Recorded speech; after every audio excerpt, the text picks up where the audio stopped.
हर्षित landmark, सपनों का घर जैसा आप चाहते हैं हम बनाते हैं। 1, 2 एवं 3 BHK ready position flats. Call 9827321321। हम हैं सिंघानिया बिल्डकॉन।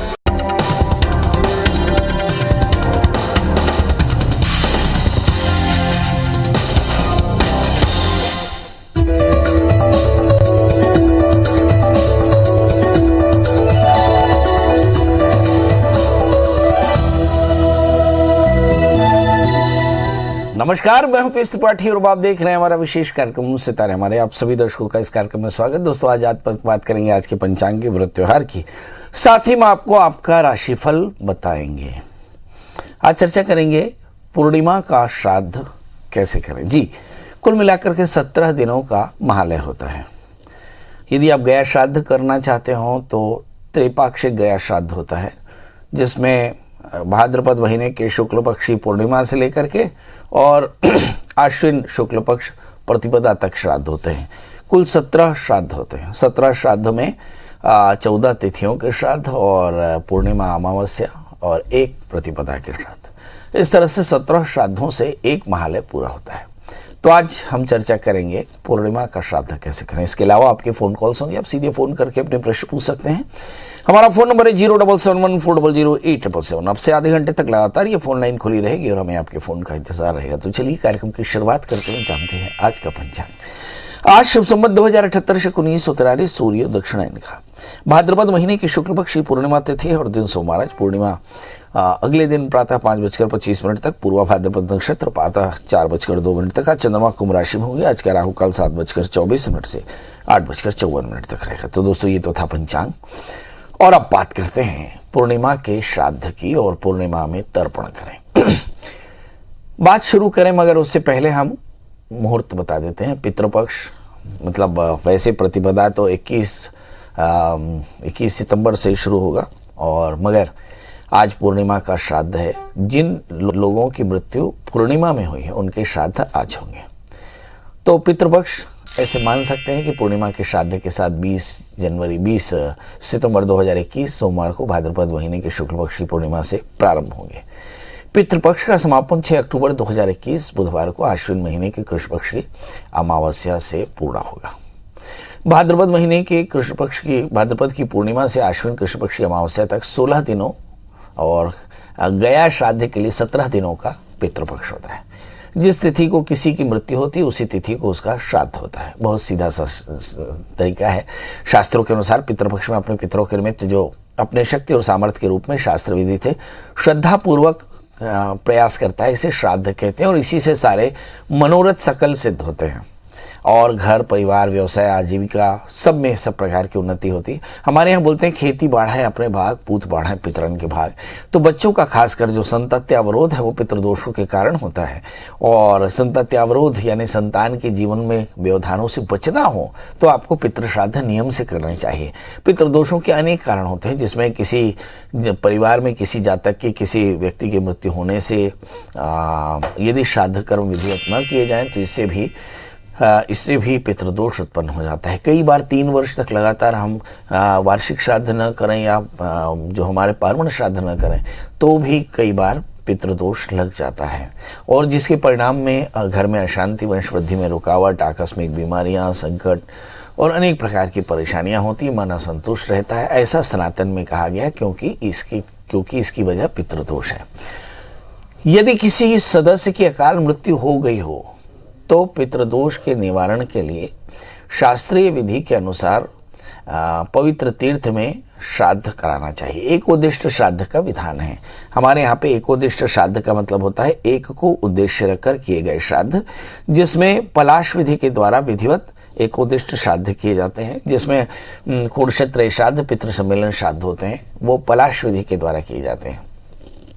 इसे आप लोग नारायण नागबलि कहते हैं। पलाश विधि के द्वारा नारायण नागबलि करना। प्रतिवर्ष पितृपक्ष में अपने पूर्वजों का श्राद्ध और तर्पण करना चाहिए। प्रतिपदा श्राद्ध, भाद्रपद पूर्णिमा श्राद्ध पक्ष से शुरू होता है। प्रथम दिन के श्राद्ध को प्रतिपदा श्राद्ध कहते हैं और पूर्णिमा के श्राद्ध को पूर्णिमा श्राद्ध कहते हैं। जिस भी व्यक्ति की मृत्यु प्रतिपदा में होती है उसका श्राद्ध प्रतिपदा के दिन किया जाता है और जिस व्यक्ति की मृत्यु पूर्णिमा के दिन होती है उसका श्राद्ध पूर्णिमा के दिन होता है। इस दिन नाना पक्षी सदस्यों का श्राद्ध भी किया जा सकता है। अगर नाना के पक्ष में कोई और ना हो और मृत्यु की तिथि अज्ञात ना हो तो इस तिथि में श्राद्ध करने से उचित फल मिलता है। आइए अब सबसे पहले हम इन 15 दिनों में आपको कौन कौन से सामग्री की आवश्यकता पड़ती है ये हम बता दें आपको। कुश आपको बाजार में मिल जाएगा और कुश का आसन ये भी आपको बाजार में मिल जाएगा। कुश का आसन ना हो तो आप कंबल ले लें और काले तिल सफ़ेद तिल जो बाजार में उपलब्ध हो, गंगा जल थोड़ा सा ले लें, जनेऊ ले लें, बर्तन ले लें स्टील का या तांबे का भगोना जिसमें थोड़ा सा ज़्यादा पानी आ सके और फिर 2-4 कच्ची सुपारी और कच्चा दूध और एक लोटे में पानी, एक दिया जला करके और बढ़िया सुंदर रख लें। और सबसे पहले तो हम स्नान करके और पूर्वाभिमुख बैठ करके भगोने में पानी रख करके लोटे में पानी रख करके और फिर एक दिया जला लेते हैं, अगरबत्ती जला लेते हैं और पितरों के श्राद्ध के लिए अग्नि स्थापन कर लेते हैं, कंडे की अग्नि स्थापन कर लेते हैं। ये सब करने के बाद फिर सबसे पहले खुद को सेचन करते हैं, फिर आचमन करते हैं, पवित्री धारण करते हैं और फिर जनेऊ जो होती है 3 अवस्थाएं होती हैं, सव्य, अपसव्य और निवीति। माना सव्य अवस्था जब कंधा बाएं कंधे में जनेऊ रहता है तो सव्य की अवस्था में हम देवताओं का श्राद्ध करते हैं। अपसव्य यानी पितरों के लिए हम दाहिने कंधे पर जनेऊ रखते हैं और ऋषियों के लिए हम माला की तरह जनेऊ को रखते हैं। तो सबसे पहले देवताओं का तर्पण होता है और देवताओं का तर्पण देव तीर्थ से होता है, मतलब दोनों अनामिका उंगली को जोड़ दें तो वहाँ से जल छोड़ते हैं, इसे देव तीर्थ कहते हैं। और तो सबसे पहले पूर्वाभिमुख होकर के देव तीर्थों से आप देवताओं का तर्पण करें, ब्रह्मणे नमः, विष्णवे नमः, रुद्राय नमः, इस तरह से। और फिर अपसव्य की अवस्था आने से पहले ऋषि मतलब निवीति कर लें, फिर उत्तराभिमुख होकर के हम अपने ऋषियों को तर्पण करते हैं। 7 ऋषि होते हैं जिन्हें उत्तर की ओर तर्पण करते हैं, फिर दक्षिण की ओर अपसव्य होकर के और फिर पितरों का तर्पण करते हैं। पितरों का तर्पण दाहिने हाथ से तर्जनी और अंगूठे के बीच से करते हैं, इसे पितृ तीर्थ कहते हैं। और अपने 3 पीढ़ियों के यानी पिता दादा परदादा, माँ दादी परदादी, नाना परनाना, बूढ़े परनाना, नानी परनानी, बूढ़ी परनानी, इसके अलावा चाचा, बुआ, फूआ, दीदी, बहन, बेटी, जिनके भी तर्पण आप जो अलक्षित हो, जिनकी मृत्यु हो गई हो, उनका तर्पण करते हैं ये। और तर्पण करने के बाद भगवान सूर्य को अर्घ देना बिल्कुल ना भूलें। भगवान सूर्य को अर्घ दे, 10 दिशाओं में घूम जाए। फिर भीष्म तर्पण भी करना चाहिए। कहते हैं कि भीष्म को आशीष था कि उनको कोई संतान नहीं थी, उन्होंने ब्याह नहीं किया, इसलिए उन्हें आशीष था कि हर कोई उनका श्राद्ध करेगा, इसलिए श्राद्ध करके और फिर हमारे यहाँ पे कुशा को भी भिगो करके और बाहर छिड़क देते हैं। और सभी जितने भी धरती में रहने वाले, आकाश में रहने वाले, 3 लोकों में रहने वाले, 14 भुवनों में रहने वाले सभी को हम तर्पण करते हैं। और फिर उसके बाद पंचबलि निकालते हैं। 5 बलि मतलब 5 ग्रास आहार का निकालते हैं। इसमें सबसे पहले देवताओं का, दूसरा गाय का, तीसरा कुत्ते का, चौथा चींटियों का और 5वां कौवे का। इस तरह से 5 ग्रास भोजन निकाल करके और फिर ब्राह्मण भोजन करा करके जो देवता का हिस्सा है वह जो कंडे में अग्नि जलाई उसमें लगा करके और फिर हम अपने देव तर्पण, इस तरह से अपना 1 दिन का तर्पण होता है। और इसी तरह से हमें 16 तिथियों का तर्पण करना चाहिए, यानी पूर्णिमा से लेकर के और आप अमावस्या तक 16 तिथियों का तर्पण नियम से करें। यदि संभव हो तो ब्राह्मणों को भोजन करावें, और यदि संभव ना हो तो कच्चा अन्न श्राद्ध निकालें। अब आइए कच्चे अन्न श्राद्ध की बात करते हैं। जो आप लोग सीधा निकालते हैं उसकी मात्रा कितनी होनी चाहिए? तो क्या शास्त्र में इसकी भी मात्रा लिखी है? निश्चित तौर पर लिखी है। 1 मुट्ठी का नाम भिक्षा, 4 मुट्ठी का नाम पुष्कल और 16 मुट्ठी का नाम हंतकार। तो अपने हाथ से 16 मुट्ठी आटा या 8 मुट्ठी चावल या 8 मुट्ठी आटा निकाल करके फिर उसकी मात्रा से दाल, नमक, सब्जी, ये सब घी निकाल करके और दक्षिणा सहित आचार्य को संकल्प करना चाहिए। इसे हमारे यहाँ पे हंतकार निकालना बोलते हैं। तो ये हंतकार निकालना चाहिए। यदि आप अपने घर में ब्राह्मण भोजन नहीं कराएं तो किसी को हंतकार निकाल करके याचक को या ब्राह्मण को दान कर देना चाहिए। ऐसा करने से हमारा श्राद्ध कर्म पूरा होता है और घर में सभी प्रकार की शांति बनी रहती है। चलिए तो आपको मैंने विस्तार से सारी चीज़ें बताई और अब हम लगातार इन 15 तिथियों में आपको ये श्राद्ध कर्म बताते रहेंगे। हमारे यहाँ पे श्राद्ध की 2-3 विधियाँ हैं। यदि आप किसी नदी तालाब में चले जाएं, यदि पास हो तो कमर तक भीग करके, कमर तक डूब करके और फिर पितरों का तर्पण करना चाहिए। यदि आप नदी तालाब ना हो और आप घर में ही श्राद्ध करना चाहते हो तो भगोने में पानी लेकर श्राद्ध कर सकते हैं। आपके पास में फिर श्राद्ध कराने के 2 रास्ते हैं। पहले आप अपने आप से श्राद्ध विधि किताबें मिलती हैं, पितृ तर्पण श्राद्ध, तो वो आप तर्पण कर लेंगे या फिर आप किसी आचार्य को बुला करके तर्पण करवा सकते हैं। चलिए, हमारे साथ फोन लाइन में है काया जी। काया जी, आपका बहुत बहुत स्वागत है। बताइए क्या जानना। प्रणाम पंडित जी। जी प्रणाम करता हूँ, बताएं। सर कुछ जानकारी चाहिए था। बताइए, जन्म तारीख किसके बारे में जानना है? मेरे बारे में सर। 21 अक्टूबर 1990। एक बार फिर से बता दें। 21 अक्टूबर 1990। और समय? ग्राम लब्जी। जन्म समय 4 बजे भोर में। और जन्म स्थान? दिन बुधवार। जन्म स्थान देवी? लब्जी। कहाँ पड़ता है ये कोरिया में सर। कोरिया? जी बताइए क्या जानना चाहते हैं बेटा? सरकारी जॉब कब लगेगा पंडित जी? पढ़ाई क्या की हो? मैं पीजी की हूँ और नर्सिंग। बहुत बढ़िया। अब आप हमारे दर्शकों को लग रहा होगा कि इस बच्ची को सरकारी जॉब लगेगी कि नहीं, पर मैं आपको बता दूं कि बच्ची बहुत भाग्यशाली है और बहुत इंटेलिजेंट है। इस बच्ची का जन्मलग्न कन्या है, राशि तुला है, इसके 11वें स्थान में बृहस्पति है। बेटा एक 4 कैरेट का पन्ना, 4 कैरेट का उपल पहनो, शुक्रवार का व्रत करो, माता दुर्गा की पूजा करो और एक घी का दिया माता के मंदिर में जलाओ। मुझे ऐसा लगता है कि अब 1 वर्ष के भीतर तुमको बढ़िया नौकरी मिल जाएगी। नौकरी बैंक, एजुकेशन, इंश्योरेंस, फाइनेंस या किसी शासकीय उसमें आपको मिल जाएगी, बढ़िया नौकरी मिलेगी, चिंता की कोई बात नहीं। हमारे साथ अगली कॉलर स्नेहा जी हैं। स्नेहा जी, आपका बहुत बहुत स्वागत है। बताइए क्या जानना चाहते हैं? प्रणाम पंडित जी। प्रणाम करता हूँ। ये मेरा लड़का है, उसका डेट ऑफ बर्थ 30 अगस्त 94। 30 अगस्त 1994। 30 अगस्त 94। समय बता दें। सुबह का है 6:02। और जन्म स्थान? चंद्रपुर, महाराष्ट्र। जी बताइए क्या जानना चाहते हैं?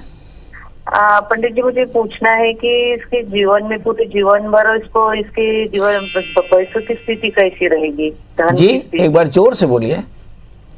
इसके जीवन में धन यानी पैसों की स्थिति पूरे जीवन में कैसी रहेगी? हाँ, शादी हुई कि नहीं अभी? नहीं, अभी शादी नहीं हो गई है। तो धन की आवश्यकता क्यों पड़ रही है? नहीं, मैं ऐसे पूछ रही कि यानी कैसा रहेगा इसका करियर, धन कैसा रहेगा इसके जीवन में आगे जाके, पैसा। पढ़ाई कितना की है इसने? ये इंजीनियरिंग हो गया है और गवर्नमेंट जॉब में है। चलिए आइए देखते हैं। आपको जो प्रश्न करना चाहिए वो प्रश्न है, इस बच्चे की शादी कैसे होगी, ये प्रश्न करना चाहिए। पैसा तो ये बच्चा बहुत कमाएगा क्योंकि इस बच्चे का जन्मलग्न सिंह है, इसकी राशि वृषभ है। भाग्येश मंगल 11वें स्थान में है, तो ऐसा आप कह सकते हैं कि ही इज़ वेरी लकी। बहुत प्रॉपर्टी होगी इसके पास में।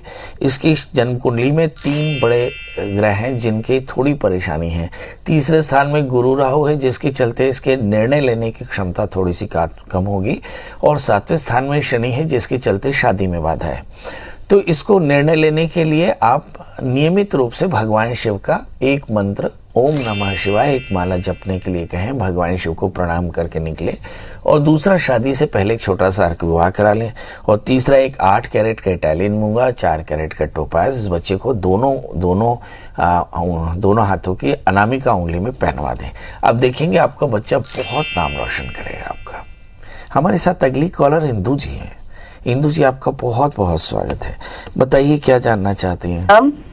हाँ बताइए। मैं गुड़गांव से इंदू बोल रही हूँ। मैं अपने पुत्र आशुतोष के बारे में जानकारी, उसका कैरियर और उसका विवाह और वैवाहिक जीवन कैसा रहेगा। अच्छा, उनकी जन्म तारीख बता दें। 25 अक्टूबर 1993। और समय? प्रातः 8 बजे। और जन्म स्थान? बुलंदशहर। जी, ये कौन है? आपका बेटा है, पोता है? हाँ, पुत्र है मेरा, बड़ा है? पुत्र है, बड़ा बेटा है। ओहो, आपका बड़ा बेटा है। सबसे पहला तो प्रश्न ये है कि बच्चे का करियर कैसा रहेगा। तो इस बच्चे का लग्न तुला है, राशि इसकी कुंभ है, लग्न में बुध, सूर्य, मंगल और बृहस्पति हैं। तो ये चक्रवर्तियों की तरह रहेगा, काफ़ी संघर्ष करेगा, बड़ा नाम रोशन करेगा। इसके 8वें स्थान में केतु, एक्सीडेंट्स की संभावना बहुत ज़्यादा है, यानी he is very prone to accident. तो इसलिए इस बच्चे को शॉक बर्न इंजरी से बचाने के लिए साल में एक बार इसके वजन के बराबर तुलादान यानी गेहूं का दान कर दिया करें, खासकर मंगलवार के दिन। तीसरा प्रश्न, इसके लग्न में मंगल है, 4थे स्थान में शनि है। जब कभी भी शादी करें तो शादी से पहले अर्क विवाह करा लें। चौथा प्रश्न, इसके जीवन में आगे प्रॉस्पेरिटी कैसे रहेगी? बहुत प्रॉस्पेरिटी रहेगी।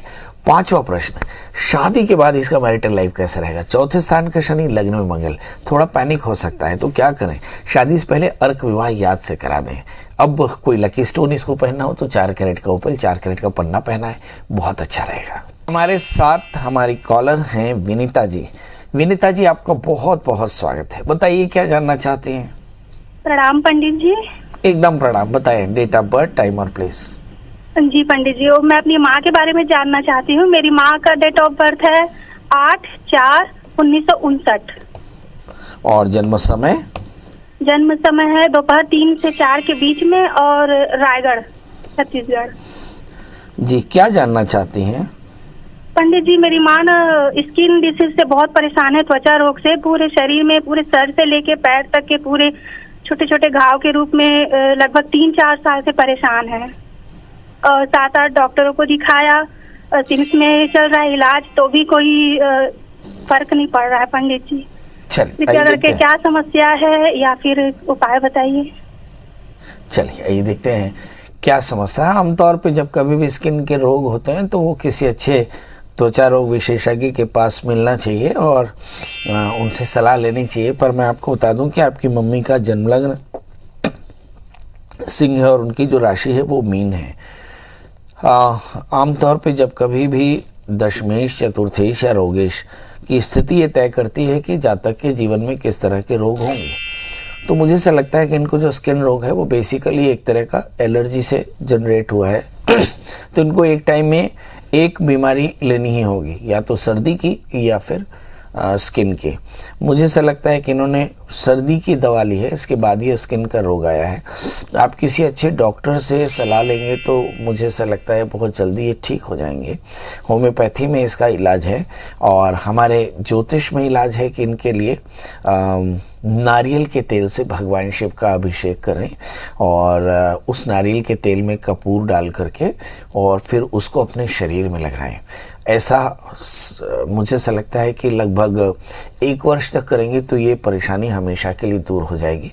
और खट्टे तीखे का त्याग करें, नमक का हल्का सा निषेध करें, रविवार का व्रत करें और एक 4 कैरेट का माणिक्य और एक 4 कैरेट का मूंगा इन्हें धारण करा दें। नित्य प्रति भगवान सूर्य को अर्घ दें।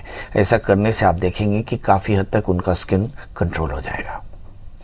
अब इसी के साथ हम आपसे विदा लेते हैं, इस आशीष के साथ कि आपका दिन बढ़िया हो और इस अपेक्षा के साथ कि फिर हम किसी नए विषय के साथ आपके प्यार पाने के लिए हाजिर होंगे। तब तक मुझे दीजिए इजाजत। नमस्कार।